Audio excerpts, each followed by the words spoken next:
Welcome to the first episode of the Coordinate podcast. I am your host, Soubhik. AI is making intelligence digital. Crypto is making institutions digital. Digital intelligence needs digital institutions. The mission of this show is simple. Talk to the most fascinating entrepreneurs and intellectuals defining this digital future and extract lessons that you can actually apply. Today we are going deep dive on consensus. Consensus is this invisible machinery that sits at the bottom of the stack but decides everything about what transactions get confirmed, what gets delayed, and what sometimes gets reverted. Here are the three questions I want to answer today. The first question: why should app layer users care about consensus at all? The second question: how do we build a mental model for the major families of protocols? Is there some kind of a periodic table for a consensus layer? The third question is, looking ahead, what ideas will define the next few years? To explore all that, my guest today is Kartik Nayak. He's one of the leading researchers in consensus protocol and an associate professor of computer science at Duke University. Kartik, welcome to the show. Thank you so much, Soubhik. I'm very happy to be here. Awesome. So maybe we can start with the lived experience of the consensus protocol.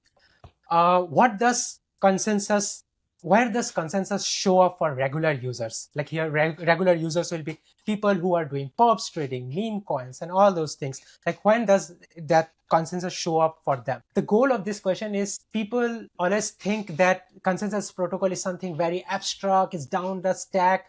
It's not even in the top of their mind. How do you make them feel that, yeah, it's one of the most critical thing, the bedrock of the whole thing, and you should be thinking about it once in a while? I see. So let's think about a regular user. Let's say they're sending in transactions. Let's say they're buying perpetual Bitcoins. Okay. And let's say they're doing it on 10x leverage. What you expect is you have some sort of an ideal world where there is some trusted third party that's setting in.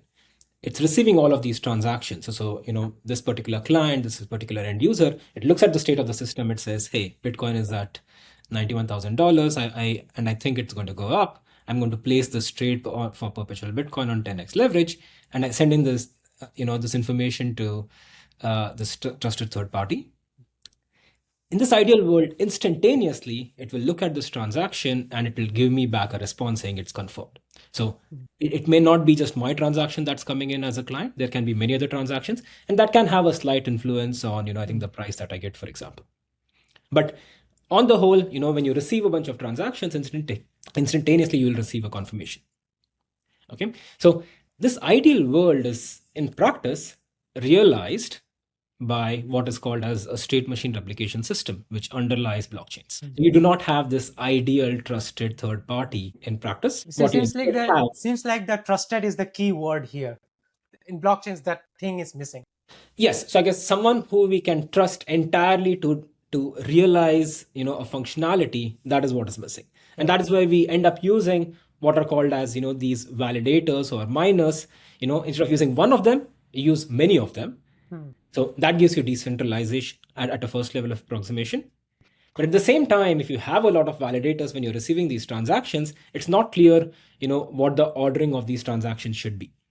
So a state machine replication system in that sense is kind of realizing this trusted third party, the state machine that this trusted party was maintaining. You're replicating it among a bunch of validators. And to agree on this sequence of transactions, you're running some protocol, and these protocols are what are referred to as consensus protocols. I see. So when you say agree, like each of these validators should agree on the same thing, or it can be slightly different. What is the principle here? So the principle is when you receive a bunch of transactions, you run a protocol, and once you output something, you output a sequence. That output sequence should be entirely agreed upon. So if you're used to thinking about, as an example, Bitcoin, you say, chop off the last 6 blocks or the last 20 blocks, right? That is, there may be some amount of disagreement over there, but everything else before then is what is agreed upon. One thing that you used is a decentralized set of nodes. What does decentralization mean here? Is it like anyone can join? How do you know, is it decentralized enough from outside? What is the template here? So I think before I dive into that question, but let me, I think, still answer a little more on your previous question, right? So in the ideal world, we said, this trader who's sending this perpetual, who's buying this perpetual Bitcoin, it got an instantaneous response. But in this new world, I guess if you're trying to realize this, it may be the case that for running consensus, it takes a long time. For example, for Ethereum to finalize a transaction, it may take up to somewhere between 12 and 18 minutes. And now if I'm looking at the state of the system saying, the price of something is blah at a given instant, but this price is actually a reflection of what happened 12 to 18 minutes ago. There's a stale nature of the update you are getting. Right. So I guess once you have this stale input, so I'm making my decisions based off of this stale state. And when I send these transactions, it takes another 12 to 18 minutes for it to get finalized, and there may be a bunch of transactions that are in between, because of which I may not get the right price. As an example, let's say if the price moves by 1% and on 10x leverage, there is a 10x loss to me because of this latency change. There are other aspects where users may directly see an effect based off of consensus itself. As an example, if these validators tell me for a given party or for a given type of transaction, we are not going to accept this type of transactions. If my transaction is censored, a user can get affected. So it seems like the sweet spot will be like if there is a decentralized set of parties and I get instant, like near instant updates on the state. That would be the sweet spot. Yes, I guess from a latency standpoint, I guess I want near instant update. From a throughput standpoint, so whether there is one client or there are a million clients all submitting transactions, we want to ensure that the state machine is able to process all of these transactions. We also want to ensure that you're not playing any sort of favoritism in terms of preferring one transaction over another. So I guess in a sense, you can think of this as censorship, where you're not deprioritizing a certain set of transactions. A more general form of this is what people refer to as MEV, where they can order these transactions in a given way, where some clients or some parties are at a loss, where someone else makes profit off of these transactions. I see. So there is this adversarial nature which can come up in so many different ways in this open system. That's what's happening here. That's right. It's a pretty hostile environment where these systems are operating. Right. So it is a hostile environment, but I guess we should always look at the North Star of what we are trying to achieve. And I think a very nice definition that I think I learned this from Tim Roughgarden is, what is this trusted third party even realizing, or what is a blockchain abstraction realizing? You can think of it as a general purpose computer that sits in the sky. It has its own state, it has its own processor. So it is a computer in that sense. It sits publicly on the top. Anyone can use it, but at the same time, it is not owned or operated by anyone, and it is impossible to be tampered with. So in that sense, this is what a trusted third party is achieving. This computer in the sky abstraction. The problem is when we realize this using a state machine replication system, perhaps not all of these properties are translated. Can you dig deeper on this? Like which properties can't be translated properly, and what approximations we had to take in reality? So as an example, right, I think just in terms of if it was realized by a trusted third party, as soon as you send in a transaction, you receive an instantaneous response. So you may not be as near instantaneous in that sense, right? Because you have a protocol that is running in between these parties, and you cannot respond as fast. So censorship was another example that we discussed, which you would obtain directly in the ideal world. Why? Because a trusted third party does what it is supposed to do. In practice, that may or may not happen. So the way to think about all of this is one where you have the state machine replication system, and you have an adversary who's sitting in with some adversarial goals. Okay, so it can have many different adversarial goals. One can be what is called, hey, attack the safety of the protocol. So what does attacking safety mean? So when you receive an ordered sequence of transactions, one client receives one sequence of transactions, another client receives another sequence of transactions. Okay, a very simple example of this is what people refer to as double spending a transaction. Another example of an adversarial goal is attacking liveness, where you're submitting transactions, but the protocol is not accepting any transactions. It does not output a new set of transactions. I want to tie these two properties to the real world, little bit layman terms. So when you say double spending, as an example of safety, basically, I have this bunch of coins. I tell one person, hey, this is my coin. I want to purchase something from some NFT from you. Take this coin. But I also reuse that coin and send it to someone else to buy another NFT from that person. And because both the two sellers are not synchronized enough, they both agree to use the same coin, and I get the two different stuff for the same coin. That's what's happening. Exactly. So seller one thinks that they have received the money, so they will give you a coin. Seller two thinks they have received the money, so they will give you a coin. They will give you the goods as well. So so you will get 2x the profit, and only one of them, or maybe none of them, actually receive the money that you send. In the liveness property, basically the system just stops. Nothing is happening. Is that what liveness attack means here? Yes. So you're sending in transactions, but the system just does not make progress. Okay. Okay. So similarly, you can think of many different adversarial goals. A third adversarial goal, as we mentioned, is to censor a transaction or a set of transactions. And the way to think about it is these adversaries in practice will have some budget. You can think of some budget in terms of money. This money can be used to bribe validators to do something. For instance, if there is a validator, in most protocols, there is a proposer who is proposing transactions. Think of the Bitcoin proposer or the Ethereum proposer. If I can pay that validator some money to say, hey, ignore Soubhik's transaction, then I can use my budget to actually censor a transaction. And so in addition to money, there are other aspects. I can use some sort of influence, laws, resources to actually influence what happens in the state machine replication system. So from an adversarial standpoint, I guess the way to think about it is I have an adversarial goal and I have some budget. And my idea is what I want to do is I want to attack the state machine replication system, meaning I want to achieve my goal while minimizing my budget. Got it. Conversely, I guess when I'm designing a blockchain protocol, I'm trying to go the other way around. I'm going to say, for all possible adversaries that could exist, or for all possible adversarial goals that could exist, I want to ensure that the amount of constraints that the adversary has, or the amount of budget that it needs to have in terms of money or influence or resources, it should be very high. I see. Because so it's like both of them has like a 180-degree opposite requirements, like attacker and the system designer. That's yes, I think it's opposite, but at the same time, I would want to point out that I think it's a harder requirement for a blockchain protocol designer, because for an attacker, all they need to do is find one attack vector and attack the system.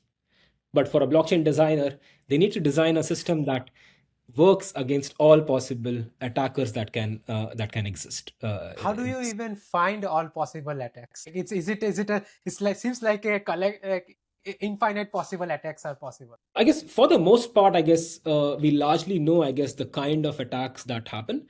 But at the same time, it is always the case that there could exist something that we are not tackling now, and we would see it in the future. As a simple example, right? I think blockchains were there for the first 10, 12 years, and MEV was not.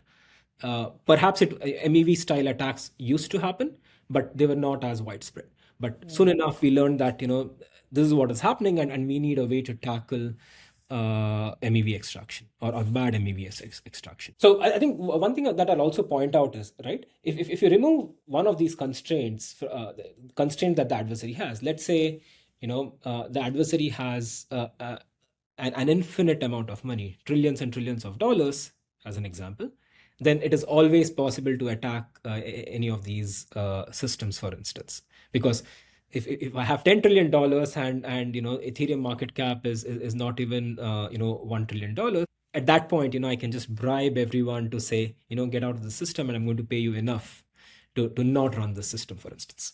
So do people, like when they are doing application, are they conscious of this kind of assumption? Hey, this system is safe if the adversary does not have like more than $1 trillion worth of budget. Do they think like that, or they don't even worry about these things?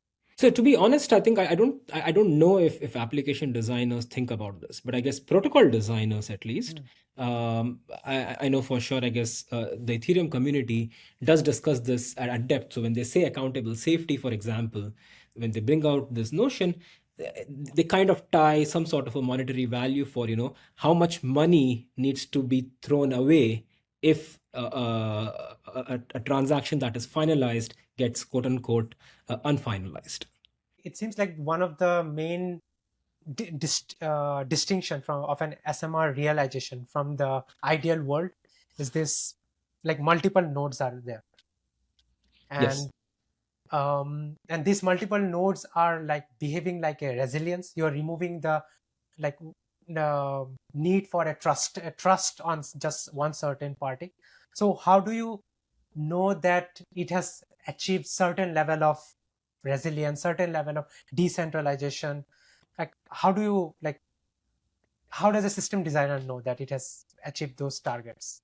That's a good question. I guess in general, how much decentralization you have, I think it's kind of hard to measure. I guess the most common notion that is used is is, is called Nakamoto coefficient, which talks about the number of parties that need to get together, or the amount of stake, number of parties holding some stake that need to get together to actually control the blockchain.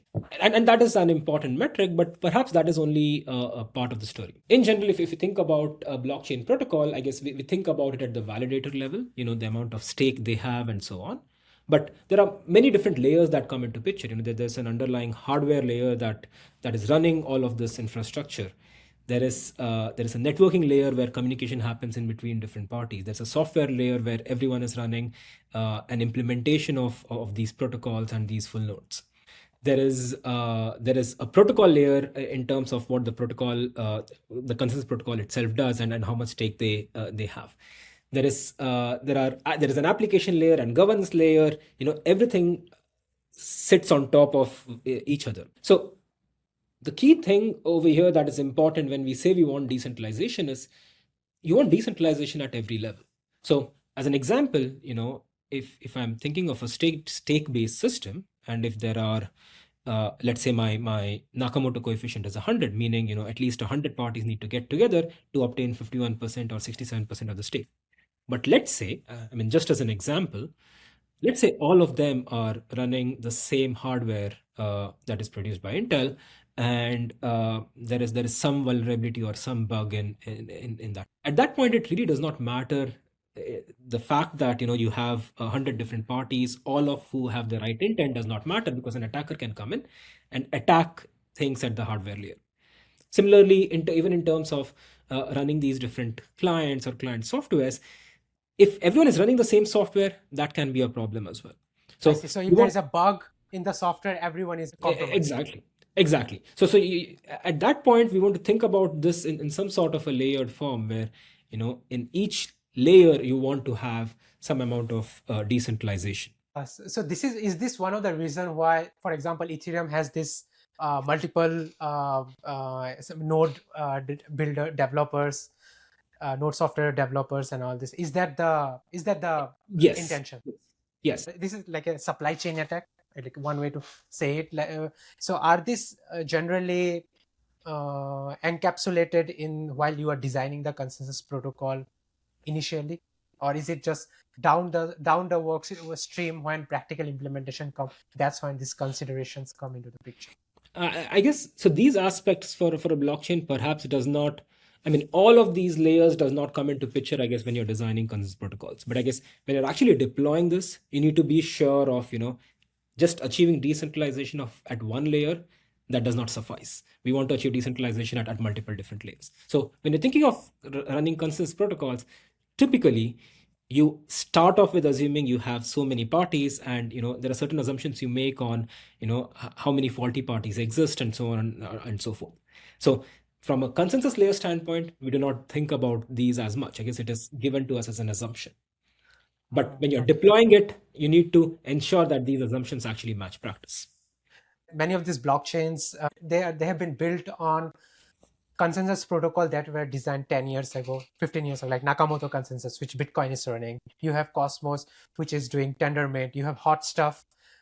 These have been implemented multiple times. It's probably has been tested so many times that these software bugs or supply chain attacks are probably have been flushed out. But if you look into the research, there it seems like there has been newer and newer protocols coming. What is prompting this research, this of new protocols? I talked to a few of my friends who are in the blockchain research community. They have a notion that the consensus research is done. It's a solved problem. There is nothing more to be done. Tendermint is there. You have HotStuff. You have Nakamoto consensus. So what is propelling this further wave of research? So I think the interesting part is, I guess this problem was first defined in early 1980s, and 45 years hence, I guess we are still working on it. So it always seems like, hey, we are done, and then you have the next wave of, hey, these are things that are still a problem. So at a very high level, I think let's try to divide the time scale of consensus research, maybe roughly into 3 phases. So I guess the first phase from 1980s to what I would say is 2012, 2014 timeframe.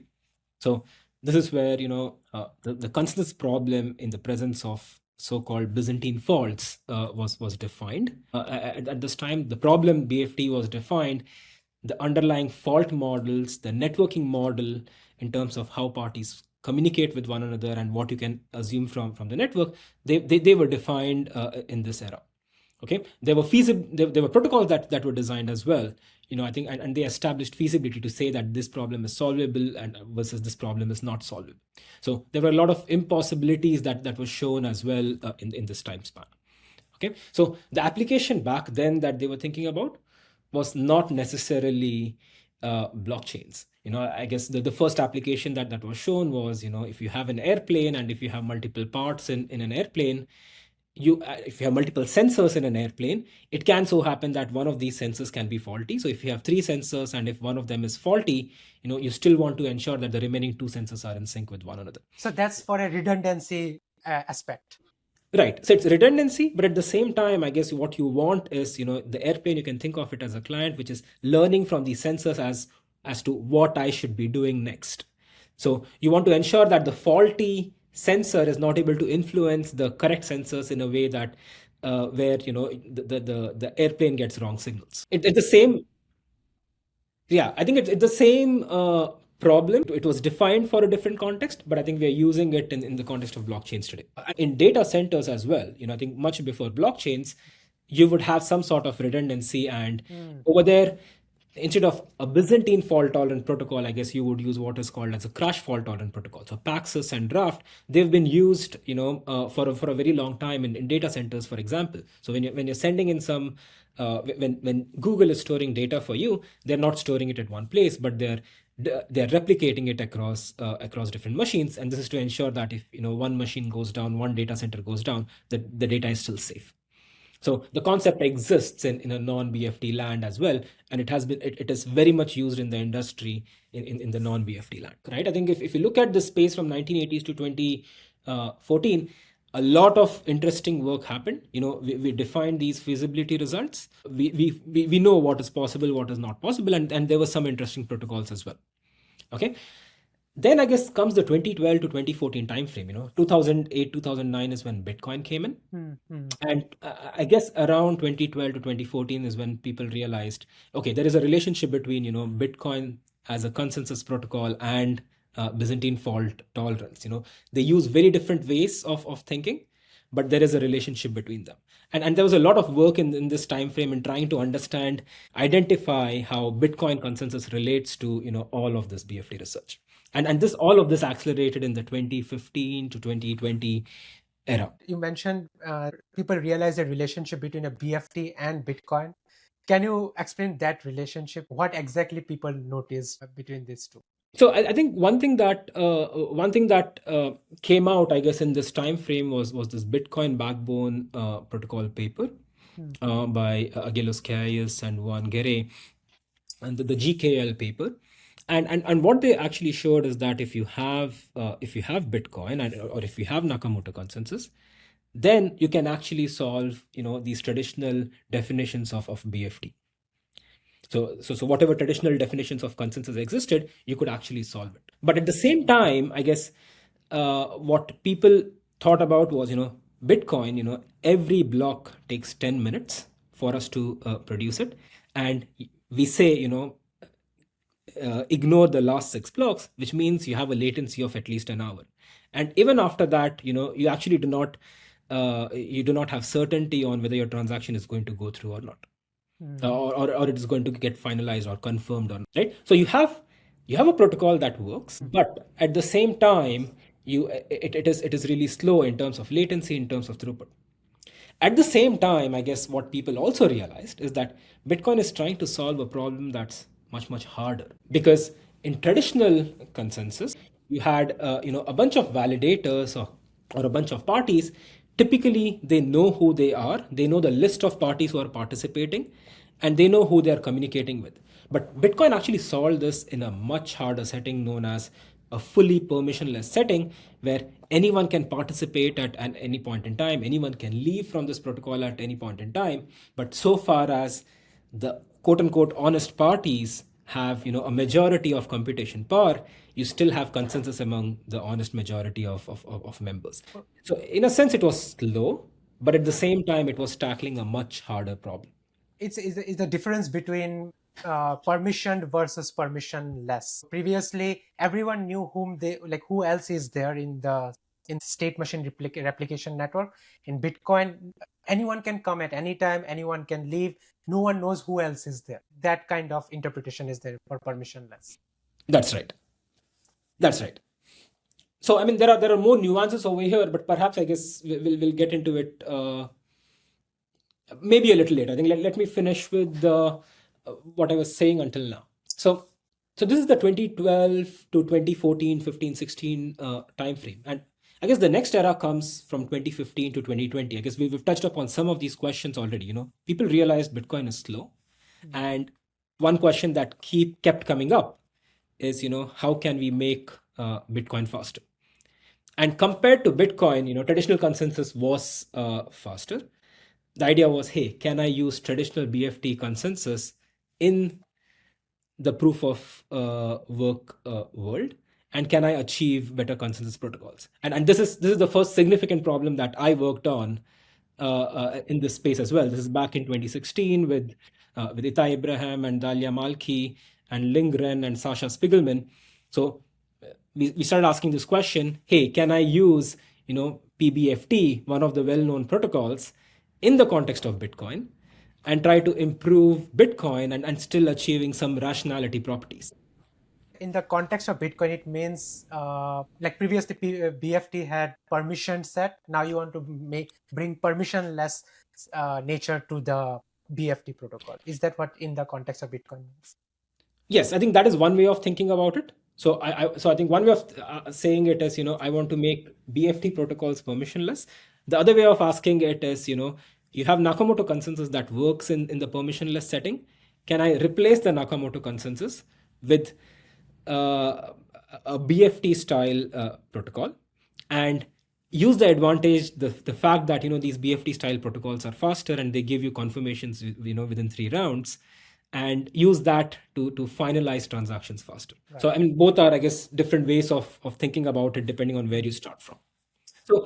So I guess this was one line of work. So I guess the other aspect that came into picture is this world of proof of stake, where parties realized proof of work is perhaps not ideal. It is a strong assumption. Can we move on to the proof of stake setting? So initially everyone thought proof of work and proof of stake, they're kind of similar, but very soon with this protocol design, everyone spoke about the kind of challenges that exist in this proof of stake setting, and there were several solutions that came in, with Snow White and Sleepy consensus, with the Ouroboros line of work, with Algorand.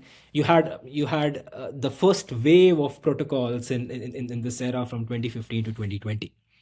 People initially thought proof of stake is almost similar to proof of work, but then they realized there is difference. what were the difference people started realizing that it's not that easy to just go So, straight forward?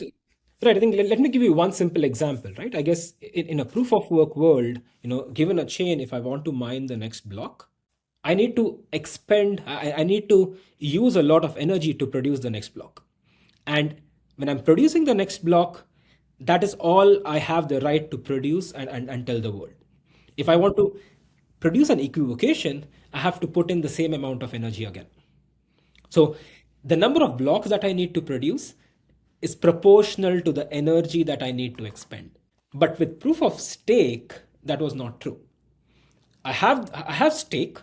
Now, based on the stake, you're running some sort of a lottery, which is what you did with proof of work as well. But this lottery, depending on what the lottery parameters are, it turns out that I can apply this lottery at different places, which means instead of producing just one block, there are several blocks that I could produce. So the adversarial power is higher in that sense in a proof of stake world.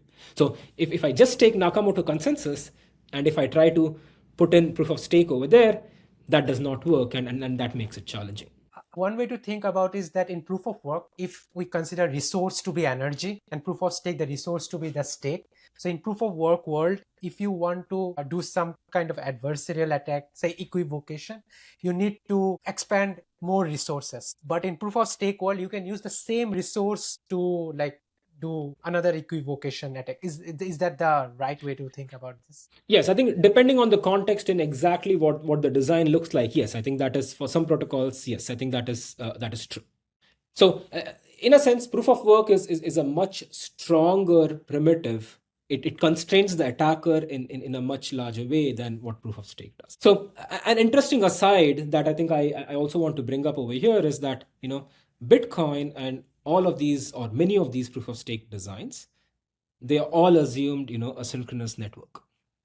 Okay, and this is something that was shunned in the distributed computing community, where if you assume that the network is synchronous, then you're not designing a practical protocol. Can you explain what does synchronous means here? So synchronous over here just means that if I send a message at time t, it will arrive at the recipient at within some bounded delay. Let's say you think of this delay as 10 seconds, and what that means is for every message that I send, it will arrive within 10 seconds at the recipient. Okay, so this is typically referred to as the capital letter delta, which is a bound on the synchronous network delay. In practice, in actuality, it can arrive within half a second, which is the norm, but it is guaranteed to arrive within 10 seconds. Got it. And is this a big assumption to make? Like you mentioned that in practice, it's like they generally come very fast. Why not just stop there, be happy with the synchronous and be done with that? I think that the problem is that in practice, so for the most part, right, I think our network is synchronous. So the fact that we are having this conversation, it's because the network is synchronous. As soon as I speak, you're able to hear me. So for the most part, it is true that the network is synchronous. But to argue and to say that it is always the case that for every message it will arrive within a bound, that is problematic. And so you mentioned the Bitcoin had made this assumption. So has there been any potential problems that have arisen in the Bitcoin network because of this assumption? So I guess when you're running these protocols at the granularity at which they do, where I think you have a block produced every 10 minutes, this problem, even if it shows up, I think it does not show up in a big way, because 10 minutes is a long enough amount of time for a message that is sent in the network to arrive at all of these parties. In fact, they will arrive within 10 seconds and when experiments were conducted. It does not take as long in practice. Just to recapture, in this second era, the main thesis was that we want to have BFT, we want to implement BFT protocol in the Nakamoto conditions.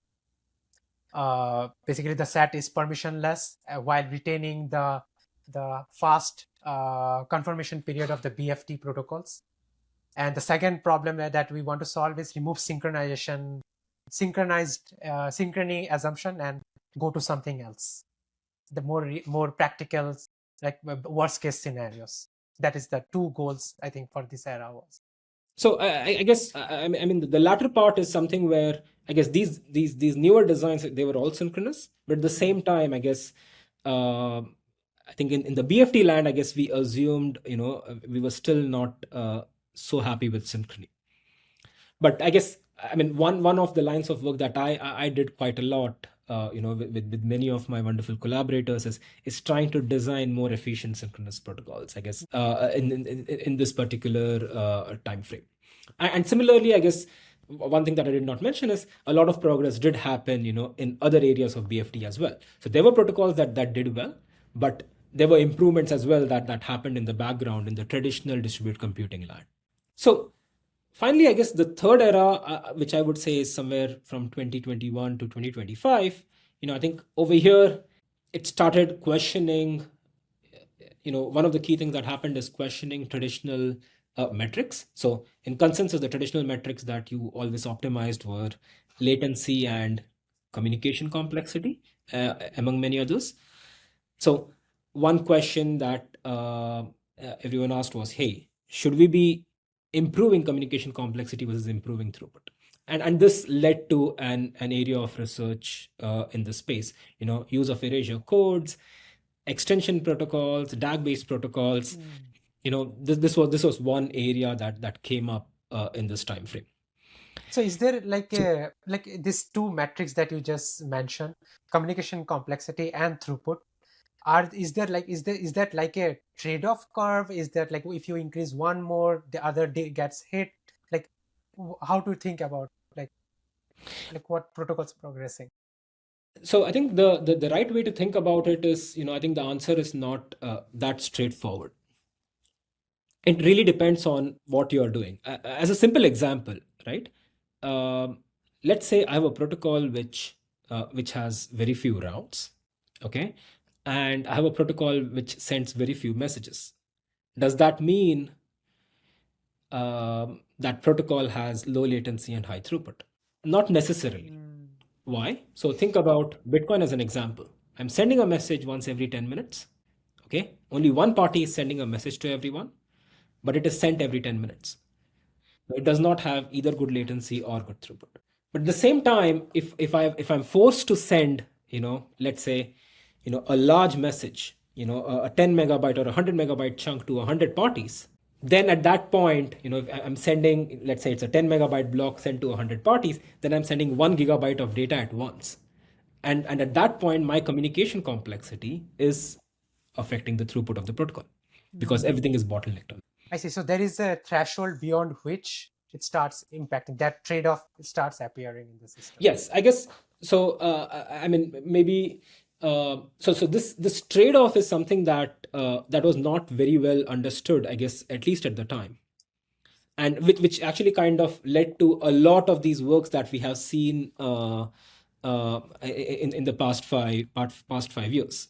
So the right way to think about it for a given protocol is, I think you have latency as a metric, and typically we think of latency in terms of the number of rounds of communication, and you have communication complexity as a metric where it is the number of bits that are being sent by all of these honest parties. So we think of both of these metrics individually, and that is what is a problem. So the ideal thing to do is, for a given protocol, you should think about latency and communication complexity in terms of how they interact with one another, and take a combined view to understand how the latency and throughput of a system is related. So, I mean, this is a work that we did recently, and in the past year or two. It's called as the pipes model, where we say, hey, instead of just computing latency in terms of number of rounds and communication complexity in terms of number of bits, do a slightly more detailed analysis on your protocol and try to get the relationship between latency and throughput as a function of other system parameters like the number of parties, the actual network delay in between these parties, and so on. And if we can do that, then we can get a much better insight directly, instead of implementing the protocol and running experiments on the protocol just by spending another half an hour to an hour to analyze your protocol better analytically. So this work was called the pipes model of latency and throughput analysis that we did together with Andy Lewis Pye and Nimesh Shrestha. Awesome. And mention this is the focus of this era, the 2021 to 2025. All the papers were about these two metrics. No, I guess not all. I guess this was one dimension that there has been a focus in. So there are many other dimensions. I guess another dimension that took center stage is this notion of MEV. I guess the Flash Boys 2.0 paper was released somewhere in 2020, if I'm not wrong. And since then, how MEV affects consensus and how MEV affects blockchains in general has been at the center stage for the last 5 years. A lot of research has been focused in terms of MEV protection, MEV prevention, designing these proposer builder separation designs and so on. Similarly, I guess what also took center stage is a related problem called censorship resistance. How can I achieve censorship resistance in all of these protocols? Finally, I guess this notion of dynamic availability, which I think, let me try to define, I guess, what dynamic availability is, very roughly speaking, right? So at any point in time in BFT protocols, we have a set of parties who are participating. Okay, in permission BFT protocols, a set of parties who are participating, and you assume in these protocols, that a quorum of parties, 67% or 51% of these parties are always responding to you. They're honest and they're responding to you. I guess the notion of dynamic availability or sleepy consensus asks, hey, what happens if, a bunch of these parties go offline? Let's say 90% parties go offline, but your honest majority assumptions still hold, meaning within the remaining 10%, 67% of them, or 7 of these parties, or 7% of the overall number of parties that are online, they are still honest and they're still participating. Can we achieve consensus in this land? So Bitcoin was secure in this dynamically available world, and the only other protocol which is aiming for dynamic availability today is Ethereum's consensus, and there has been some progress in achieving better dynamically available protocols. So given your definition of dynamic availability, it seems like a very extreme scenario where 90% of the nodes disappear or they're not responding. Is this like some kind of fallback against extreme scenarios? That's when dynamic availability actually shines, or is it like can happen? Yes, I think so in a usual world you wouldn't expect a large fraction of parties to just go offline, but it could happen in extreme scenarios. For instance, so when you're designing blockchain protocols, you want to protect against as many adversaries as you can and as many strong adversaries as you can. So let's say, as an example, Europe has, let's say, 45% validator stake, and European Union comes in and says, none of you tomorrow can participate in this blockchain. I'm not saying this is going to happen, but I guess it is trying to take care of that kind of an eventuality where 45% of these parties, tomorrow stop participating in the protocol. Does your protocol still make progress? I think a more reasonable example is where, in terms of the implementation of these consensus protocols or clients and so on that these nodes use, no matter how many implementations we introduce, it could be the case that you have 40% of the validators using the same implementation. Now, if there is a vulnerability in one of these implementations and that makes a bunch of nodes go offline, can the protocol still execute? That is a more reasonable scenario where something like this could happen. Okay, I see. That's a realistic scenario. Yeah, I think so. So this is I guess Ethereum is today's, as far as I know, is the only protocol which is aiming to obtain this notion of dynamic availability in practice. So we spoke about these 3 different eras, and what is it that drives consensus research in each time? I guess the traditional problems are very well defined. It's just that there are new angles that come in every now and then saying we want a property X or we want a property Y. And at that point, there is a wave of new research that happens. This can be the newness of Bitcoin, proof of stake challenges, the notion of synchrony being more reasonable, the notion of dynamic availability, the notion of censorship resistance, MEV coming in. So each of these different notions, these different new requirements that come in, that drives a new wave of consensus research. You just mentioned there is always a new requirement coming, and under all these new requirements, you still have to show that it is achieving safety, it is achieving liveness. Those two are the constants that you have to always show under this new requirements. Is that like a common template or something like that, how you show safety and liveness that has transcended across all these three eras? Like, how do you show safety, how do you show liveness? I guess for most Byzantine fault-tolerant protocols on the BFT side of things, not on the Nakamoto side of things, there is somewhat of a common pattern in the way these protocols work. I guess at least most practical protocols work. So under partial synchrony or even under synchrony, what they essentially do is they break the protocol in a sequence of views. Okay, so think of views as rounds or iterations of the protocol.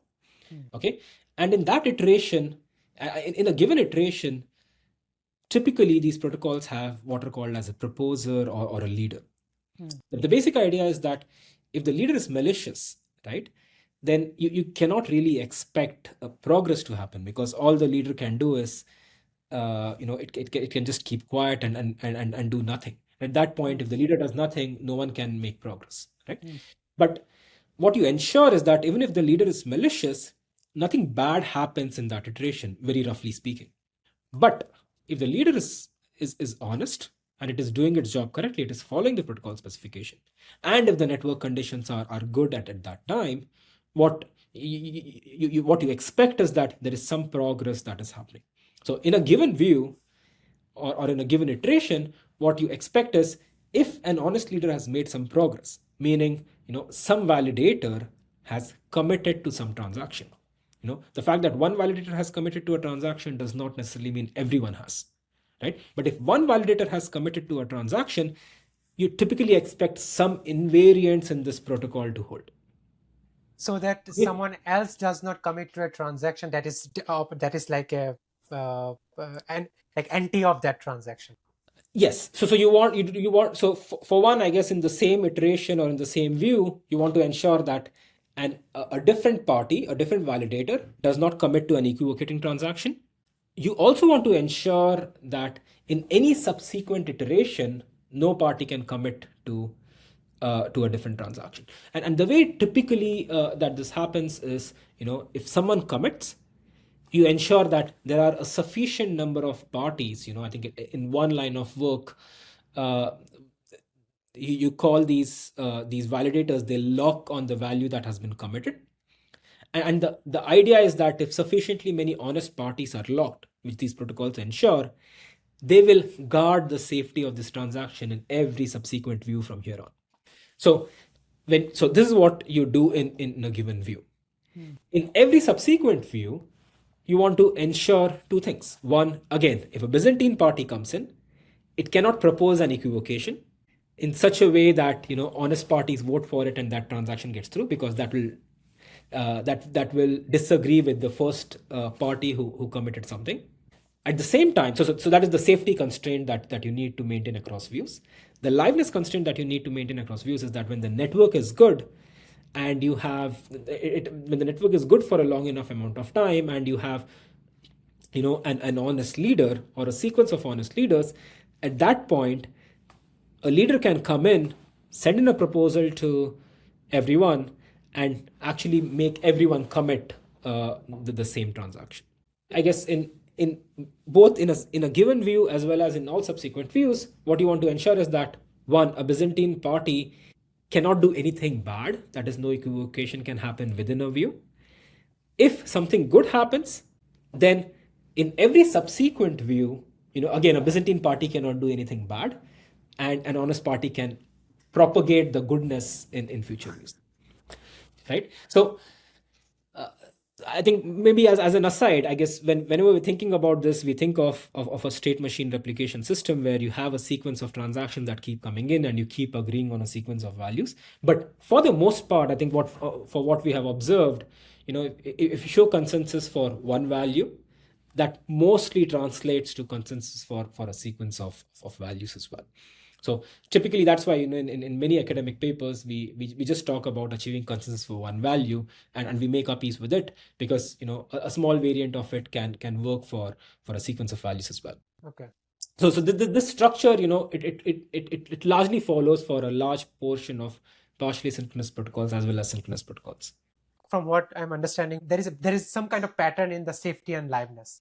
So can we not just write a lean prover or something and automate, like anyone can come up with a protocol, you just insert that protocol into this lean prover, it just automatically checks based on this templatized safety checks and liveness checks? Is that a thing that is even doable? So it is doable. I think I will mention that I'm not an expert in this space, but so I guess at a very high level there are two ways of proving. One is a world called as theorem proving, where you're writing these what are called as machine checked proofs, okay, using software tools called theorem provers. So over here, given a protocol specification, you would generate a machine check proof, but this typically requires a lot of human effort and human experience and ingenuity to actually achieve this. So lean is, you can use lean to actually do this, but it turns out to be hard from the standpoint of this experienced individual. So model checking is another way of proving it. So it is a traditional formal methods based technique, and over here you're exploring the state space of everything that is possible. And because you're doing some sort of an exponential check on whether the protocol is correct in this exponential space, typically, most of the model checking happens either for very small system sizes, n equals 4, n equals 5, n equals 6, never beyond that, or the protocol is simplified at some level so that the amount of state explosion can be brought down. So an interesting thing that I will point out, that at Duke, we have a professor called Matt Lentz who's trying to combine both of these techniques in the context of consensus protocols. Oh, wow. To say, with model checking, if you do model checking, either you have to consider small sizes or you would want to simplify the protocol. But if you're simplifying the protocol, then you're checking only the simplified version of the protocol. So model checking is used for a simplified version of the protocol, and for the balance that exists, that is where traditional theorem proving techniques can be used. So this is something that's in progress, and if it works out, then it's going to be very advantageous from the standpoint of, hey, you just write a specification and this automated system is going to write a proof for you. What does 2026 and beyond, like, for consensus protocol look like? Is the story going to be different? Is there different types of metrics that are going to be targeted?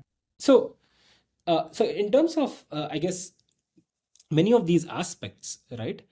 So there has been a lot of progress in traditional partially synchronous protocols, traditional synchronous protocols.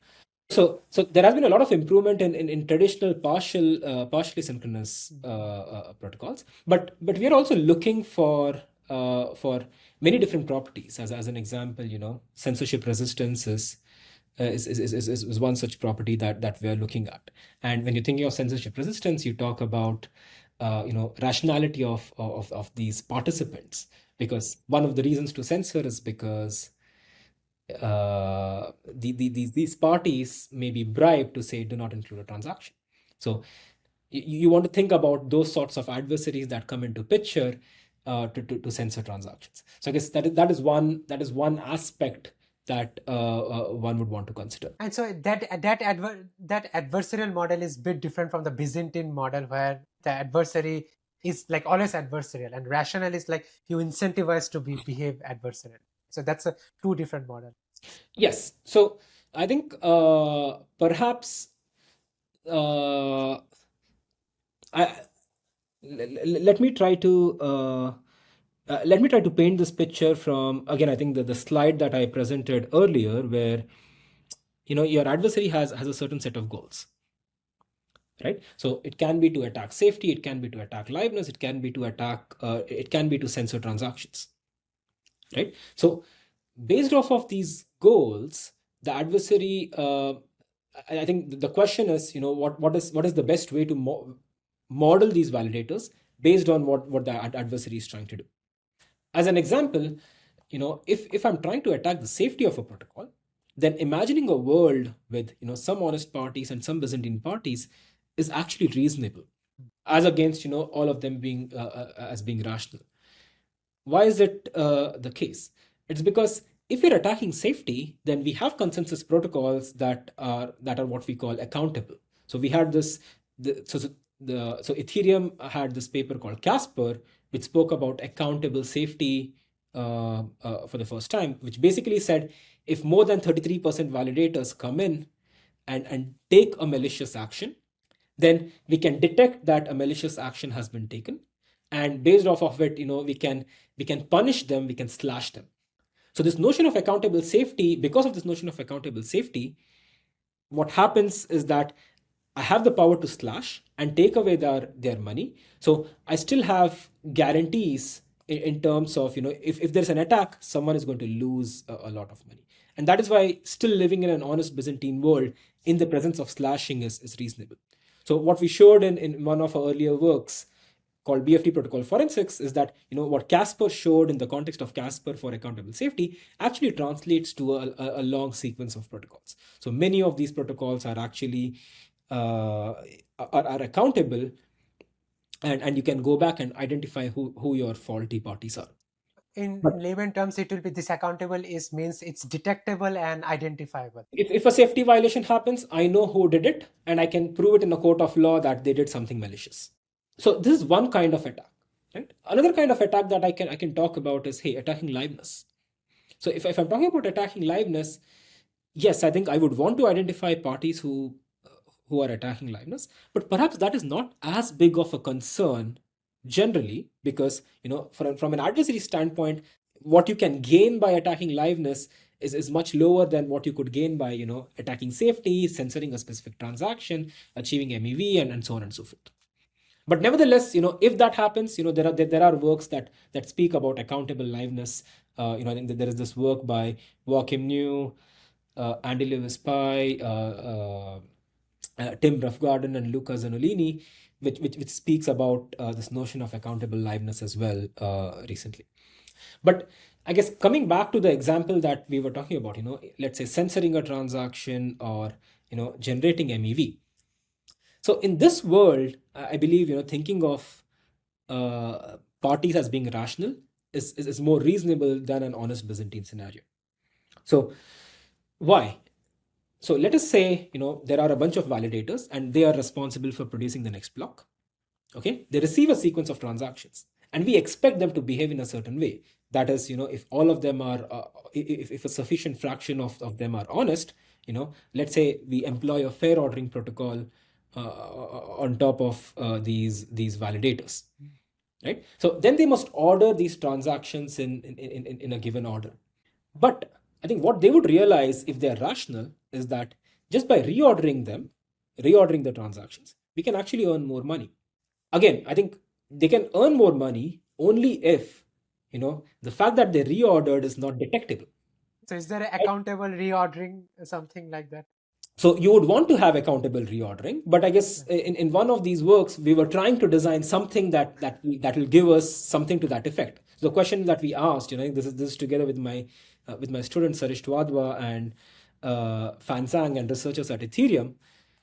The question that we asked is, if you have a bunch of validators, all of them are rational and they're producing a sequence of blocks, and then if there is some MEV to be had, right, by reordering transactions, by inserting your own transactions, they can earn more money, then will they do it?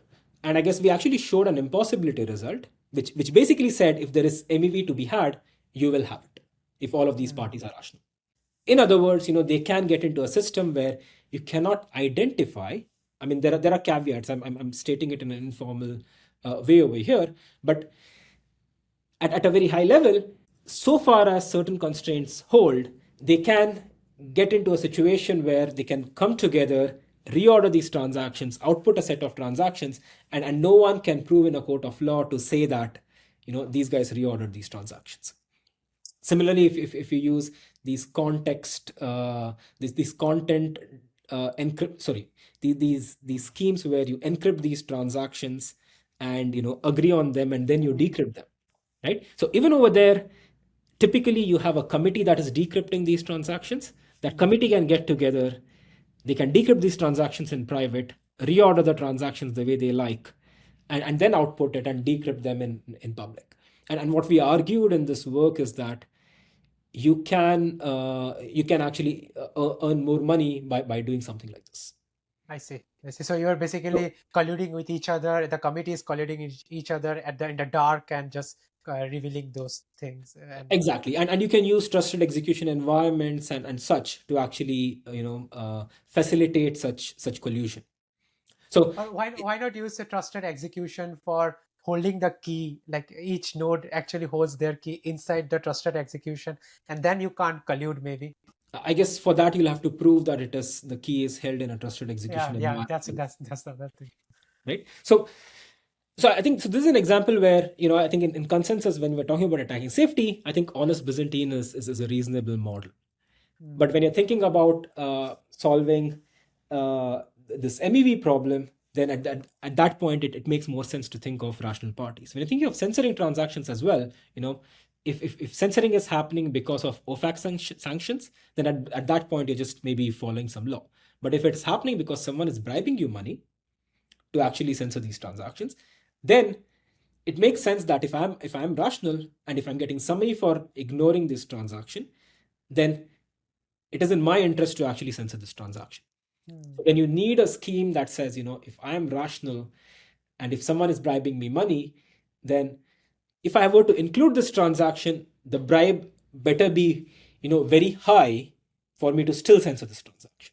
So again, you're driving for all possible attackers. It's the same thing. For all possible attackers, you're trying to drive the adversarial budget as high as possible for carrying out the kind of attack that they're trying to carry out. I see. Okay. So does the budget go up? As a system designer, my goal is to have the budget for attacking the system by the adversary should go up and up and up. Yes. Coming back to the question post 2025, this is the lay of the land. You are saying that the censorship resistance will be one of the cornerstones as a requirement. So I guess, in terms of research, censorship resistance is one. I guess getting efficient, dynamically available protocols is another. And this part is about building some kind of periodic table of a consensus protocol or a family. So I think perhaps it's worthwhile to, when we're thinking of consensus protocols, I guess there are several dimensions in terms of the underlying model that we should be considering. And once we have these dimensions, there are different problems or variants of problems that we consider. And perhaps what we can do is look at maybe lineage on how we have made progress in one of these dimensions, perhaps.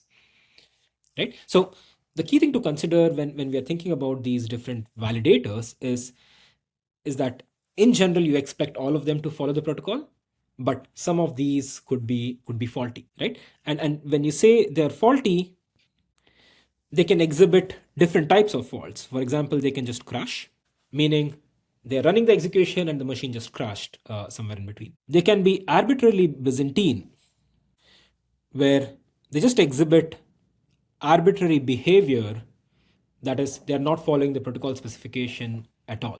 So each of these parties, we typically expect them to be to actually run the protocol correctly as specified. So you think of them as honest parties, but some of them could be faulty, and these are the faults that we're trying to tolerate, right? So they can just crash, meaning they're running the protocol and the machine just crashed. Okay, so this can happen to some subset of parties. They can be what is called as omission faulty, meaning they're running the protocol faithfully, but their network is, it can drop some of these messages. The sent messages or received messages can drop. Or they can be what are called as Byzantine faulty, So with So Byzantine faults, how is like omission different from crash? Like when you say in like in crash also you will drop the messages, right? so with crash faults, once I crash, I'm out of the system. I wouldn't participate in this protocol at all subsequently. With omission, I'm participating. I'm running my state machine. I'm running the protocol as expected. It's just that I'm not receiving some subset of messages, and I don't know. Not neither me nor anyone else knows that I'm actually omission fault. Okay, Byzantine is an arbitrary fault, meaning I'm not liable to. I can take arbitrary actions. I'm not going to follow the protocol at all. Okay, so in other words, I exhibit arbitrary or malicious behavior. So there are many other fault models that are of interest, and perhaps the most relevant is a rational model where instead of behaving arbitrarily, I'm going to behave in a way where it's going to maximize my utility, in terms of money or otherwise. So whatever my utility function is. There are many other fault models that are of interest, in the literature: send omission faulty, receive omission faulty, covert model, and so on. The other aspect to consider is the underlying network model, right? So what is the network between, what does the network look like between any two parties? So the most standard one is the synchronous model, where the simplest one is the synchronous model, where if any party sends a message at some time t, it is received by the receiver within some bounded delay, some capital delta time. Okay, so data arrives within some bound delta. The other extreme is an asynchronous model, where the only guarantee you have is that if I send you a message, it will eventually arrive. But you don't know when it will arrive. You don't know, you have no guarantees on when it will arrive, but you're guaranteed that it will arrive at some point in the future. Okay, and the most common model that is used today in most protocols is something that is intermittent between these two, and that is referred to as partial synchrony. So partial synchrony basically says, your network has periods of synchrony and asynchrony, where there may be times when you send messages and it takes a long time for the messages to arrive. But there are periods of synchrony where messages arrive within a bounded delay. So it seems like when you say there is a time after, so there is this some kind of threshold time where the network suddenly became good. Right. I think if we were to go into defining what partial synchrony is, there are two definitions, and one of them is along the lines of what you said, where you have some time when the network is asynchronous. There is that time slot called as GST, or global stabilization time. So any message that is sent before global stabilization time takes a long time to arrive. But after GST, all of the messages are synchronous. In fact, all of the messages that were sent before GST, they will arrive within GST plus delta time as well. So the network is synchronous after. So I guess what this work by Dwork, Lynch, and Stockmayer showed us is that these periods of asynchrony and synchrony can be simply boiled down into saying, okay, there is one GST where the network is asynchronous until then, and after that you assume a synchronous network. So that is what most consensus protocols do. There is yet another definition of partial synchrony that says, there is an unknown delta that exists. The network is synchronous, there is an unknown delta that exists, but because it's unknown, no one can use that in the protocol specification. Okay, so these are the two key categorizations or two key dimensions to consider for most consensus protocols. By the way, I guess just in terms of network, there are many other models called the mobile sluggish model that is of interest. There is what is called as granular synchrony. So we've done some recent research in granular synchrony, which is trying to argue, well, synchrony is too optimistic, partial synchrony is still pessimistic enough. Can we try to get somewhere in between? And oh wow, so like partial synchrony is considered even more conservative I mean, I do think partial synchrony is conservative for the world that we are in today. So can you explain more on that? What is more conservative in real settings for partial synchrony? So generally, I guess whenever messages are sent, right, I think the network is actually synchronous. They arrive within a given bound of time. And even if, the problem with synchrony is that even if one message is delayed, you're breaking the synchrony assumption. And at that point, your protocol is not guaranteed to give you, the protocol does not guarantee anything in terms of outputs, right, in terms of correctness. So that's why synchrony is not great, although, for the most part, synchrony holds. Partial synchrony is assuming the other extreme. I think asynchrony and partial synchrony, they assume the other extreme, where it says, the network can be bad for too long. All of these links between any two parties, they can be asynchronous. Right? So granular synchrony kind of says, hey, it may be the case that for some parties they are experiencing asynchrony or partial synchrony, but if you were to view all of these parties as vertices in a graph, and links between them or any two parties as edges, right? Instead of saying all of these links are synchronous or all of these links are partially synchronous, you can say some of these links are synchronous and some of them are partially synchronous and some of these are asynchronous. And at that point you can start asking what guarantees you can get from the underlying networking model. So I guess that is what granular synchrony talks about. Got it. Okay. And all the protocols, they fall under different regimes in different places in both faulty conditions and network conditions. Is that correct? Yes. I think let me try to bring that up. So by the way, I guess there are many other dimensions, right? Things like, the adaptivity of the adversary, whether they use signatures or not, whether there's any mobility between them, the degree of permissionlessness, the computational power that an adversary has. There are many other dimensions, but I guess in the interest of time, I guess let's not get into all of those different dimensions, right? So this is dimensions to consider in terms of the networking model, okay? So the next aspect to consider is, what are the metrics that we are aiming to achieve? The typical metrics of interest traditionally have been latency and communication complexity, and more recently latency and throughput. Okay, I guess these terms we've already defined them, so I'm not going to get into it again. Yep. Okay, and for each of these different dimensions, there are, since 1980s, there are a lot of impossibility results and possibility results that have been defined. For example, it is known that under synchrony you can tolerate 49% Byzantine faults, which is true even, for example, in Bitcoin and many of the other synchronous protocols. But at the same time, if you have partial synchrony, it is known that you cannot tolerate more than 1/3 Byzantine faults, and that is why you see this 33% figure that come up in Ethereum's finality as well as elsewhere. Okay, a third aspect to consider is perhaps the exact type of problem you're considering. So in most cases, the aspect that the problem that you're solving is a state machine replication, where parties receive transactions. They ensure that you have data, so that they ensure that every party has access to all of the data that is sent in terms of the transactions. So I'm going to refer to this as data broadcast. So every party, every validator has all of these transactions. They're responsible for order.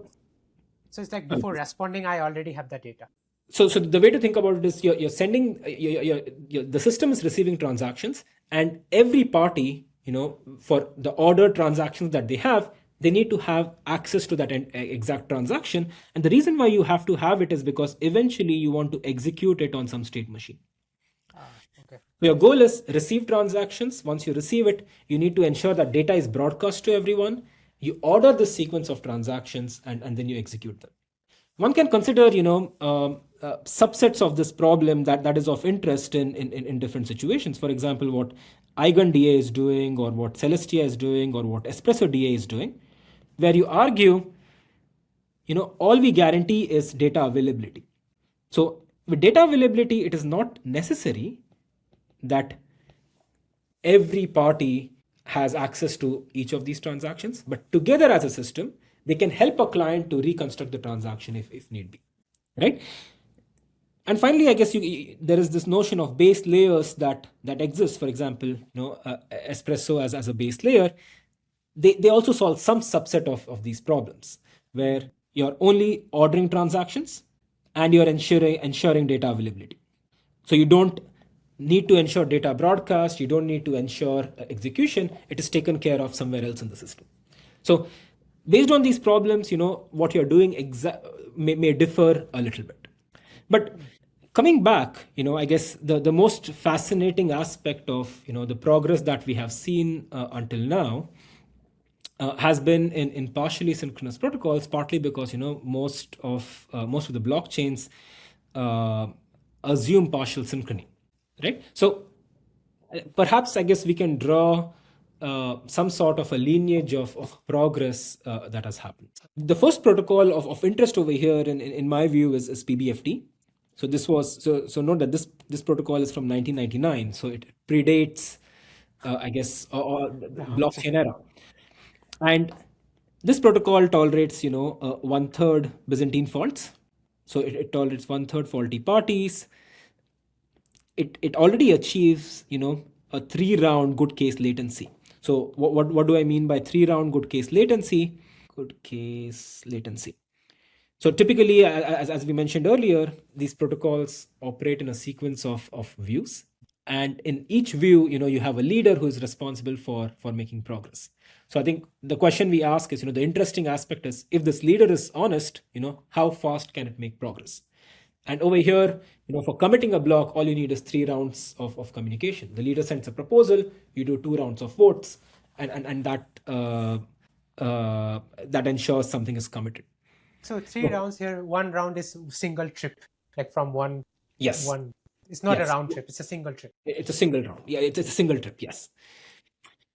So I want to mention that, this is already optimal, because under partial synchrony, when you're tolerating 1/3 Byzantine faults, you cannot do better.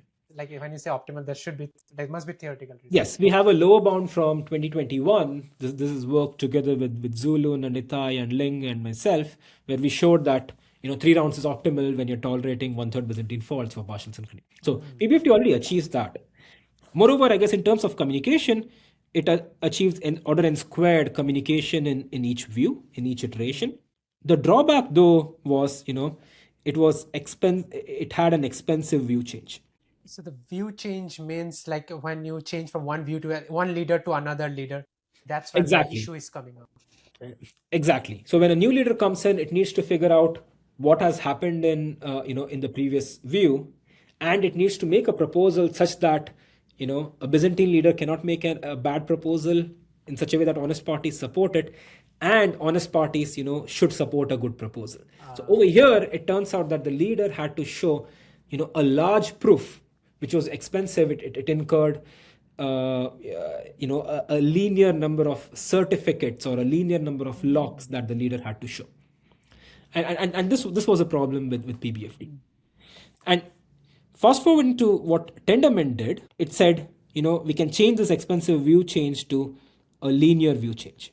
So we'll keep everything else the same, but we can actually do a linear view change. So this is from, I guess, somewhere from 20. There are 2 Tendermint papers. The most recent one is from 2018. And here linear means linear in terms of number of nodes, or like what does linear mean? So linear means the complexity, the communication complexity of the view change itself. So in PBFT, when a new leader comes in, it is sending a proposal to all n parties, and the proposal itself contains n certificates. So it required a quadratic amount of communication, and the leader had to send this to everyone. In Tendermint, you're not doing that. You're just sending one lock to all of these parties, and Tendermint said perhaps this is sufficient. Got it. Okay. So there's a constant amount of data that is being sent to n of them. Yes, you can think of it that way. So again, I'm assuming that you're using threshold signatures and such, but yes, that is the high level idea. So next, I guess there was the next protocol. I guess this was somewhat concurrent. Was the Casper protocol, which is also around in 2017, 2018 timeframe. And to me, the key contribution over here was expressing protocols in what I would say blockchain style, where you had these blocks and they were referring to previous blocks in terms of these chain-based structures. Prior works, PBFT Tendermint did not do that. So they also introduced this notion of accountability in this work. Okay. Subsequently, HotStuff came in 2018 or 2019, and HotStuff basically said, well, during the view change, you have linear communication, but within the view, it is actually quadratic communication. Right? So can we achieve, linear communication in the view. I see. So this is like inside the view, and that was intra view. Right. As well as, HotStuff spoke about this notion of optimistic responsiveness that it achieved as well. But let's not get into that right now. So, but at the same time, when HotStuff came in, they said instead of doing an all-to-all vote, you can funnel these votes through a leader, where a leader collects all of these votes and sends these votes to everyone. What that meant is, one round of votes became 2 rounds because sending it to a leader and leader sends it to everyone. So you have a proposal and 2 rounds of votes, meaning you have proposal plus 4 rounds of communication. But not only that, I guess the original HotStuff protocol said we actually need yet another round for consensus to be achieved, yet another round of votes, so 3 rounds of votes. So that made it overall 7 rounds of communication. So I'm guessing that this is not optimal based on the 2021 paper where you showed the 3 round is the Yes. thing. Yes, this is not optimal from that standpoint. And this was improved to HotStuff2, where we argued that, actually 2 rounds of votes actually suffices, and you can actually achieve this in 5 rounds. Okay, so this was one line of work that happened, I guess the entire span is long, I guess 99 to 2023. But in parallel, what was observed in practice was, if you run these consensus protocols in practice as is, then you may not get good throughput. So why is that? Think about it as, if you have a leader who's sending a 10 megabyte sized block, and it is sending this 10 megabyte sized block to everyone, at that point, if there are 100 parties, it is actually sending 1 gigabyte worth of information to everyone, whereas everyone else is receiving only 10 megabytes worth of information. There is some kind of bottleneck where the leader has some kind of uplink bottleneck, bandwidth bottleneck, or something like that. Yes. So I think there is one party is getting bottlenecked in this process, and typically the leader is the bottleneck. And when the leader is doing this work, everyone else is not doing a lot of work. So I guess this gave them these researchers an idea to say, hey, can we have everyone participate in terms of this transaction dissemination at all points in time, so that your mempool is roughly synchronized. So this gave rise to this work called Narwhal, where they said, we will have some sort of synchronization in mempool where everyone is transmitting transactions at all points of time. And the way this mempool was structured was using a directed acyclic graph, which gave rise to this term of DAG-based protocols. And once you have this DAG-based mempool, you're going to run consensus on top of it. Because you had this mempool design and then consensus was on top of it, the overall latency that you were obtaining, at least in these initial designs, were not as great. So there were a sequence of papers that came up just to improve this latency and perhaps some other aspects as well. So after Narwhal, there was this paper called Bullshark that improved the latency a little bit. And then there was this paper called Shoal, which improved the latency some more. And finally, I guess the last wave of these protocols include these protocols Sailfish, Sailfish++, which is a signature-free version of Sailfish. And all of their goals is to reduce the latency. Right. So they use different techniques to reduce latency, but at a high level, all of them reduce latency. So as an example, I guess with Sailfish, which is one of my works, we improved latency at the consensus layer. With Shoal++, they tried to use multiple different consensus instances and try to improve latency. With Mysticeti, they said, okay, all of these use some black box protocols called reliable broadcast. Can we open up this black box and improve latency? So with Mysticeti also, it's a consensus improvement, but I guess they're opening up a black box to achieve it. So there was this line of work, and so all of these are what one would refer to as DAG-based protocols. And I guess two other works that I would mention that came in, I guess in the 24-25 time frame are Autobahn and Raptor. And they are they built on the same design that Narwhal originally was conceived on. Roughly speaking, yes, but somewhat, I think, informally, I guess they try to move away from the structured DAG structure. They try to introduce a little less synchronization, and they moved back to using leader-based consensus. So at some level, I think, will I categorize these protocols as DAG-based or not? I think different people will have different opinions on that, because I mean, this notion of DAG-based protocols is not as well defined. But I would definitely say they are DAG-inspired protocols, if not DAG-based protocols. I see. But in Okay? that case, are they again suffering the leader bandwidth bottleneck in that case? Like when they're removing the like in the auto 100 No, character. they are not. I guess, and they are very conscious of the fact. I think you did this entire dance of towards improving throughput, and they're Yeah. maintaining that in, I in, in see. all of these protocols, right? I mean, so uh, just to write it down, I guess Aptos is implementing Raptor today. Sui has implemented Mysticeti. Uh, HotStuff2 is something that's used by Monad. It's being used by Espresso today, and Tendermint is used in the Tendermint protocol. Okay, so this was one line of improving throughput. So this was towards DAG-based protocols. There was a different line that also came up, and this line was towards uh, extending from 1-bit consensus to L-bit consensus. So this is towards using erasure coding techniques. Okay, so over here the idea is, again, your leader is your bottleneck. So if I'm sending 10 megabytes of data to 100 parties, that's too much data sending. Can I do something to actually reduce the amount of data that I'm sending? This is incorrect, but I think just from a mental model standpoint, if there are 100 parties, and instead of sending 10 megabytes of data to each of them, what if I split this into 100 different chunks and send 0.1 megabyte to every party? Okay, a different 0.1 megabyte, and let them do an all-to-all communication to actually reconstruct the data. That would be much faster without leader as being the bottleneck.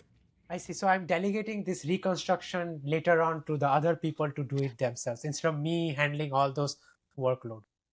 Exactly. But at the same time, if I were to split this as exactly into 100 chunks of zero point 0.1 megabyte, even one Byzantine party that exists, if it does not resend, that can be problematic.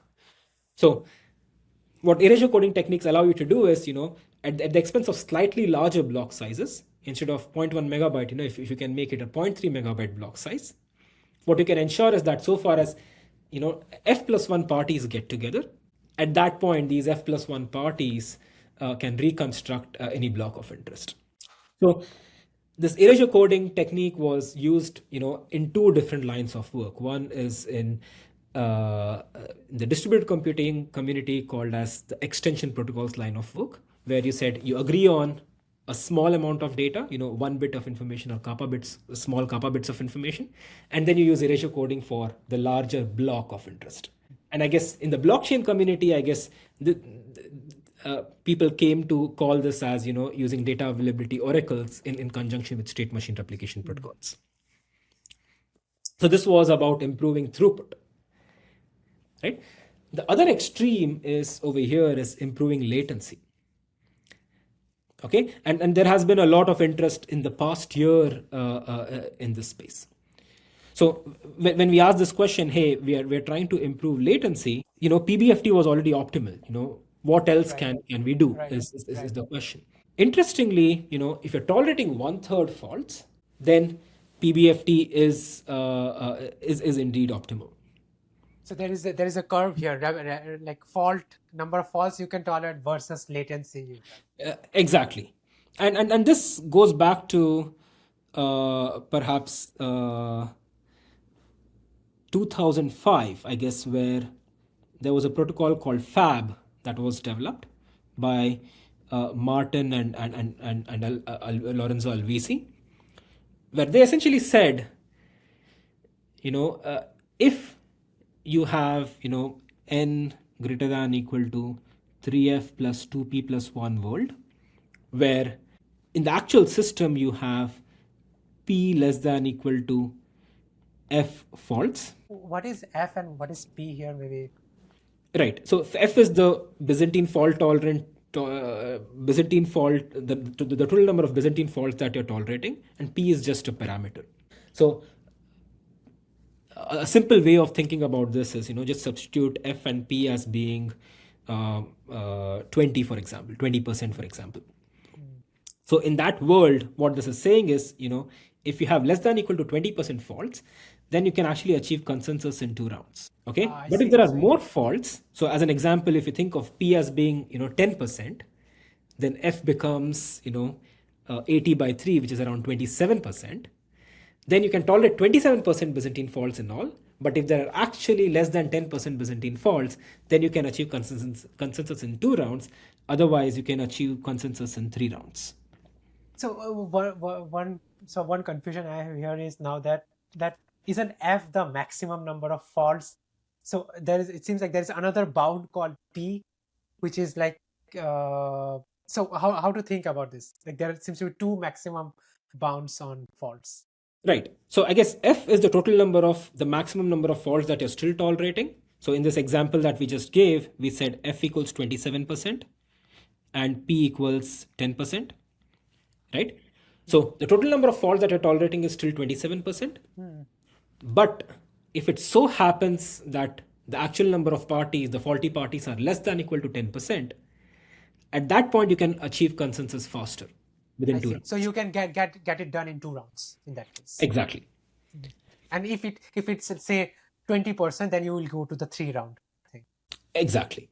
So this was in 2005, right?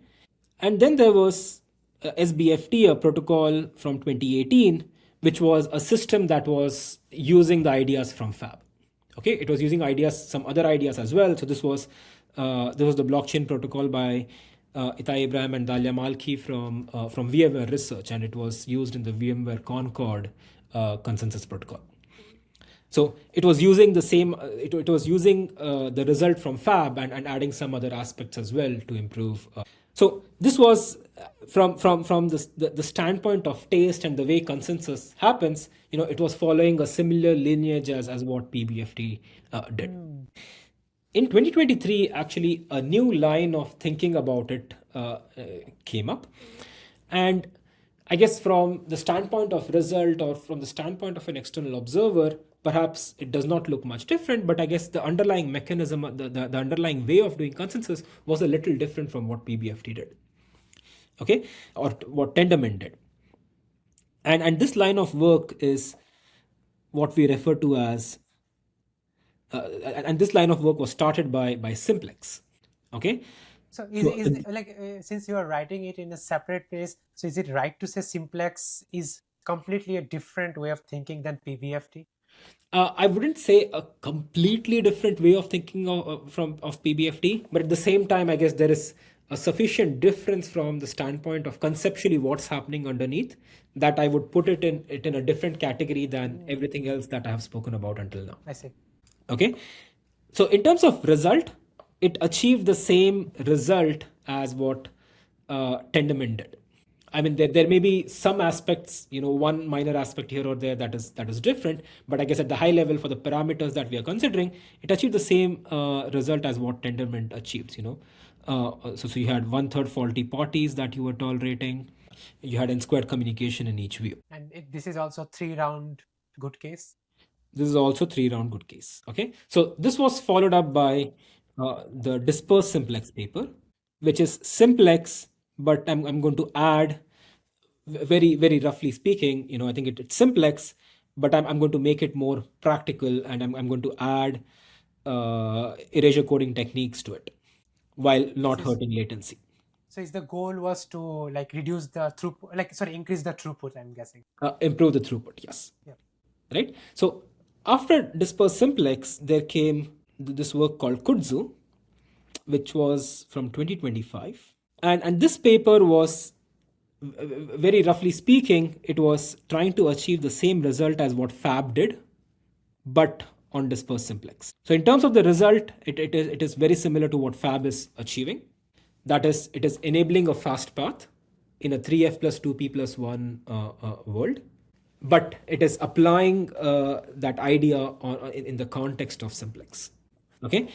And there was AlpenGlow, which was, again, I think this paper came up in 2025, which is very similar to Kudzu, but the underlying dispersing mechanism is a little different. So they have what is called as this rotor protocol that is a little different. And there are, at a lower level, there are other protocol changes, differences that I'm not pointing out. Okay, so one interesting aspect, I guess, I mean, from a personal standpoint was, when AlpenGlow came out, they said we have this 20 plus 20 guarantee, which essentially argued that, hey, we can tolerate 20% Byzantine faults and 20% crash faults.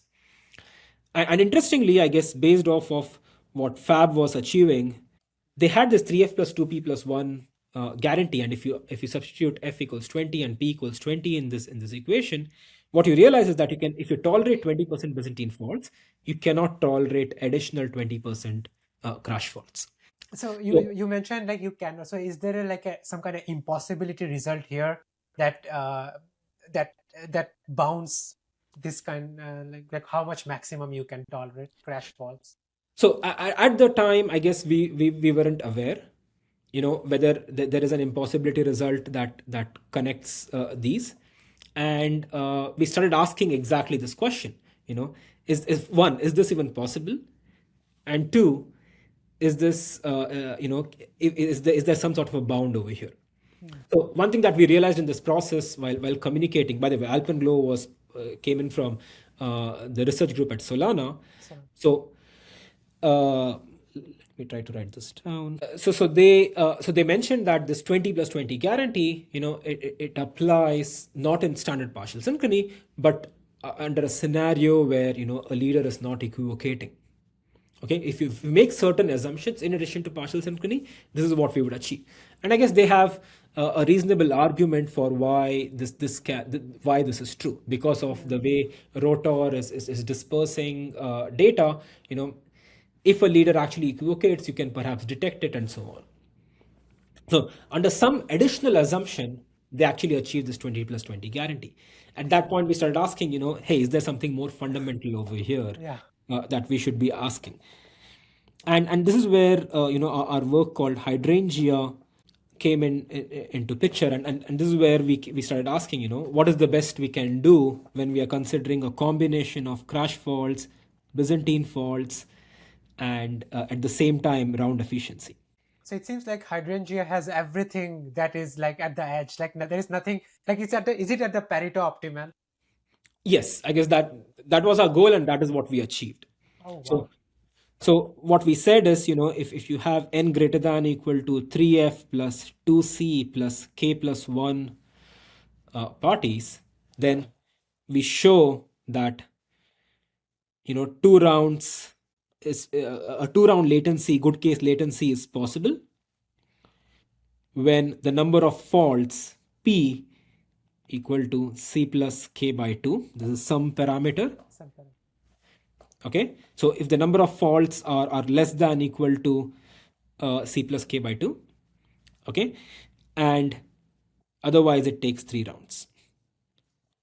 And if you substitute appropriate parameters over here, these results are tight relative to all prior works, and it is tight in the sense that we have a matching lower bound to argue that you cannot do any better. Got it. So one thing on this, this like 2 rounds, 3 rounds, I'm guessing that this is not 2 rounds, and if there is a failure of 2 rounds, then the next 3 rounds happen. It's not like that. It's like probably simultaneous, right? So the 2 rounds and 3 rounds are simultaneous. So you always have your protocol runs for 3 rounds, and within 2 rounds, if the number of faults are low enough, within 2 rounds you will receive a confirmation that will help you finalize. So this is the protocol, by the way, of choice that we are aiming to use towards in Espresso's consensus protocol. That's nice. See, the hydrangea has like the best of every world. That's what it looks like from the result. So is there something that is in this hydrangea? It is not the optimal. So I guess in terms of the kind of parameters that we're talking about, no, I think we have a matching upper and lower bound over here. And I think, as I would mention, that actually this belongs to not the Simplex family of protocols, but it belongs to this particular family of protocols. So I guess this is a different family in that sense. One thing on this is that Simplex, you mentioned that it almost achieves everything that Tendermint had.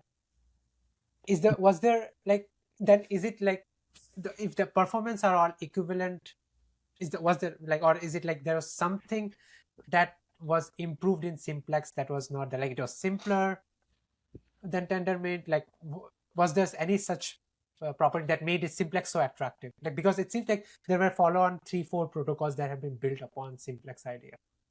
I think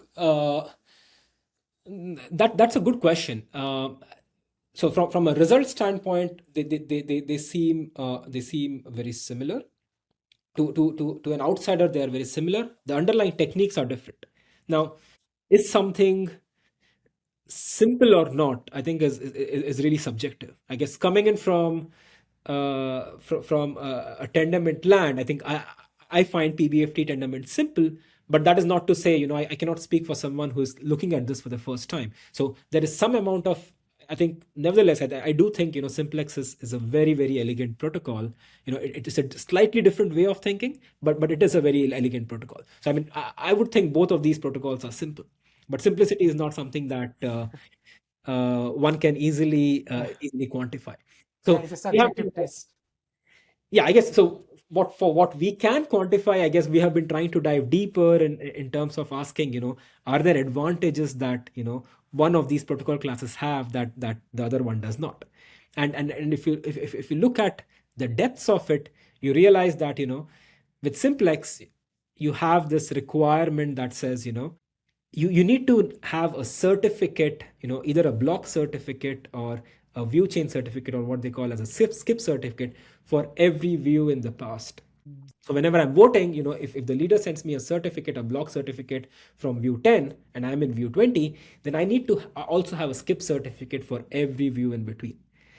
And this notion can potentially be problematic, but only under really, really harsh scenarios. So So one way to think about is that there is an additional type of message that is needed, additional type of checks that is needed in the I Simplex wouldn't say case. additional. I guess the kind of checks are different. But to perform the kind of check that you need in Simplex, you need potentially a lot more information in situations where the network is really adversarial, and partial synchrony kicks in a big way against you. I think you can start asking these questions on, is that really going to happen in practice or not? My bet would be on not. But at the same time, if it happens, then you need a lot more communication and perhaps a lot more storage and so on. Okay. So one thing that I have noticed here is that like there were 3 rounds protocol in the left hand side. There's a whole family. Then we have this mixture of 2 rounds, 3 rounds. Is there some kind of theoretical bound where you can say that only 2 rounds is the lowest you can go, or can you go 1 round, go all the way, or is there any 2-round protocol? Like I think I perhaps missed it. So I guess if I'm not wrong, I guess with Fab itself, I guess if I'm not wrong, they have a 5f+1 version where you have a 2-round only protocol. And I guess I think I missed this on the Simplex side. I guess there is this protocol called Minimit from Commonware, which is another 5f+1 protocol where it says, hey, I'm not going to parameterize this in different ways. I'm going to say 20% is my bound. And with 20%, there is no fast path, slow path. There's only one path, which is a 2-round protocol. So my view duration, the maximum view duration, reduces because of that. And so Minimit is a Simplex inspired, or a Simplex. Yeah, I mean yeah, I would want to put it in that category. Yes. Okay, this is fascinating. I think it's like a whole and I'm assuming that there's a lot more details into each of them. Like it's not like that cleanly you can put a lineage on each of them. Like they take ideas from the other one. Yes, Cross. I think cross. these are some of the highlights, and I'm pretty sure there are a lot of aspects that I have missed in many of these protocols in terms of the nuances within them, as well as this is just one lineage in talking about partially synchronous protocols. There are many other such lineages with synchronous protocols, with dynamically available protocols, with asynchronous protocols, with partial synchrony followed by partial synchrony protocols that are backed up by asynchronous protocols, which we call as best of both world protocols. There are many such lineages in terms of research that has happened. I guess the reason why to me this is partly interesting is because a lot of these protocols have been adopted in several blockchains. This is really fascinating. Wow. Okay, so we are at the current age where it's 2025. So just curious, like for the listeners itself, for the like going through this family tree, what do you think is the 2026? It seems like in 2025 we had 2 or 3 of these protocols, 4 of these protocols came up. In 2026, what do you think will be the optimization parameters here? Is it so? Since hydrangea is already at the Pareto optimality, so I'm just curious that what does it look like for next generation here? I guess so 2 things. I guess from a development standpoint, I guess a lot of these blockchain firms, they're implementing many of these protocols, and they are in the process of seeing the results of them. I guess from the standpoint of research, it's going to boil down to, I guess, what are the next set of properties that we're looking at? And it seems like the core one that everyone is looking at some level is censorship resistance. And, what happens when you have multiple concurrent proposals? And, how perhaps, MEV is going to change the game, if at all. And finally, I guess from an Ethereum standpoint, how dynamic availability is going to affect their consensus protocol. So I mean, at the intersection of theory and practice, I guess these are perhaps the different dimensions where we will see a lot of focus. Got it. This was fascinating, actually, Kartik. This I think it clarifies a lot of the mental models, like how they trace through each other. I'm sure, when the people are listening to this, they will find it really helpful how to follow through the papers. Because yes, I think that's if the you hope. see it's all scattered here and there. There is that protocol, this protocol. It's very hard to connect among all of them. Like who is improving upon whom, unless you dig deeper, it's very hard to tell that. Or if you have been in the field for years, then only you can tell these things. Yeah, I think the interesting part over here is, I think in consensus that the nuances are it's so ingrained that unless you know exactly what is being changed and what technique is introduced, I think the amount of understanding you're going to have is going to be very, very superficial. So I guess the hope is that, I guess, by looking at this, you can go back and ask, exactly what changed in these protocols and understand it better. And at the same time, I think there are many such different lineages. And each of them, I think there are some, for example, this one, the synchronous one, the best of both worlds one. I think I know exactly what is happening. But if there are others, for example, the improvements in asynchronous only protocols, that even I don't know exactly, how they are improving over time. So there are many different aspects that so we looked at these dimensions right in the beginning. You change one dimension and then you get a new lineage. Yeah. Cool. So I had this one question. Suppose you are a newcomer to this field and you want to explore. Is there one place where people can go and read and use that as an anchor to understand all this protocol? Like you and Itai run this decentralized thoughts blog, which I find one of the insane. Is that what you will recommend people to use as an anchor to traverse through the? I would say so. I guess so. We started this in 2019, and the way we have structured it, has been we want to cater to someone who's interested in learning the space, but at the same time does not have the time to take a course or do a deep dive. So we try to capture the essence of the basics as well as the essence of research that happens and create posts out of it. So our hope is that these posts really help in understanding the space better. At the same time, I guess the way it has evolved, it's been a sequence of blog posts where there is a start here page where you can go in and try to navigate through the blog. But at the same time, it's so we understand it's quite daunting even then. So at some point, we do hope to have some sort of chapter posts that we have spoken about for a long time. Hopefully, we'll introduce Yeah. it at some point, which will actually, I think the kind of lineage that we're talking about over here, we will have that in a chapter post and explain, how different protocols are or how different techniques go on, uh, how things have improved over time. Right. If it's just having this in that blog would be really helpful, I think, uh, All right. because it definitely helps to understand many of the relationships. It is not clear. It's way too many protocols are out there. Uh, yeah, Sure. yep. This was a fantastic conversation on this one. I consider this like a second part of our conversation. This family tree, which is like even goes deeper. Uh, yeah, might make this podcast session into two parts, part one, part two. Sure. I think Yeah, I mean, I'm happy with that. yeah, I yeah. I Because guess, this one, I think, this one is even better. Like I'll say that. Like it's really good. This thing. thank you. I think so. Initially, when I was trying to give a summary, I guess I gave a summary, but we also did dive, a little deeper into it. Yeah, yeah, So I guess, but at the same time, hopefully that gives a high level overview and this gives, more details into different aspects. yep. So maybe yeah, this is probably where it's right time to probably uh, finish today's episode.